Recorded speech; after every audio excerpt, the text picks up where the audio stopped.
Hello, welcome to another IELTS video. Today we're looking at how to note new vocabulary in a manner that will allow you to use it effectively. If you find this video helpful, you may be interested to visit my blog at IELTSIELTS.com or my website EnglishRyan.com, and please like and comment on my video. I'm often surprised when I look at the way students are preparing for their IELTS examination. They often have a vocabulary book that is basically just a very long list of words. And sometimes these lists can be several hundred or even maybe 1,000 words in length. Just lists and lists of words that they have seen on CNN or BBC, and these are words that they want to remember for later. The problem is when I hear these same students using these words in their speaking or writing, they often tend to use these words incorrectly. So it becomes glaringly apparent that they are using them in error. That basically they know what the word means, but they don't know how to employ it.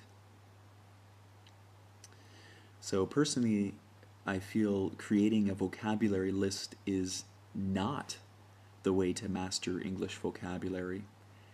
In fact, I feel that lists like this are kind of a big waste of time, as it doesn't really teach you how to use the word in correct context. So now, as you are probably aware, in English, words rarely describe a situation accurately by themselves. So you typically have to combine more than one word to describe a situation properly.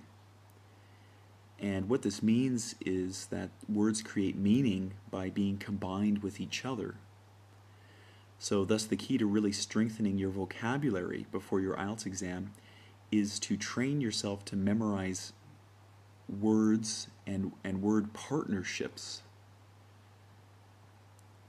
to help you remember how to use the words properly.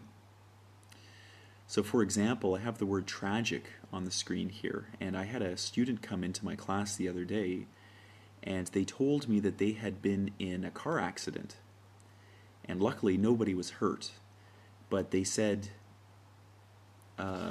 when they were talking about the situation, they said, we were very tragic. So, this is kind of what I'm talking about here. I mean, here the students, they know the word tragic means something very bad, but they don't really know how to properly use the word. So to fix these sorts of errors, we need to change the way we are making note of new words. I'm sure what happened in this student's case was that they came across the word tragic, they looked it up in their dictionary, and they wrote it as a single word in some vocabulary list, and just made a mental note, okay, tragic means something very bad. And then here the mistake happens, we were very tragic, which doesn't really make any sense at all. And then of course, if they go into their examination and they use the word in this way, this is not going to help them score very well. So let's pretend that I am an IELTS student and I am watching CNN, and the word tragic scrolls across the bottom of the screen. I'm not going to simply look up the meaning of tragic and add it to my vocab list, but I'm going to make note of the exact way in which tragic was used on CNN. So for example, if the word tragic was combined with situation, so we have a tragic situation, I will make the note in my vocab list. I might write the phrase tragic situation, which is much more effective than just writing the word tragic.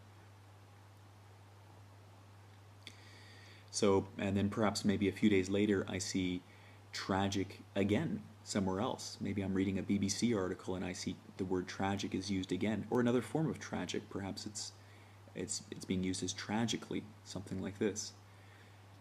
Now, what I would do in this situation, I would add a separate entry. So basically, if the word was used as perhaps tragic event, I would make a note.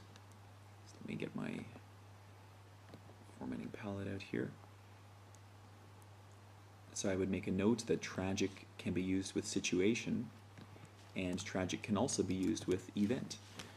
So when I go back to my vocabulary book now, I can very quickly see, oh, okay, so tragic, it's combined with situation. It can also be combined with event, and then perhaps at a later time, you know, another combination of tragic comes up, and I would note this in my book. And I think that if you contribute time to building a list of words in this manner, I believe it'll be 100% more helpful to you than just writing a big long list of words without, you know, showing the connection that these words share with other words. So what you'll find when you study in this manner is that your vocabulary list will begin to become much more useful to you. And as you review the manner in which words are commonly grouped in English, you will begin to use them this way, and it will help you to sound much more fluent and much you just will be able to use the words much better. I hope that video was helpful. Thank you for listening.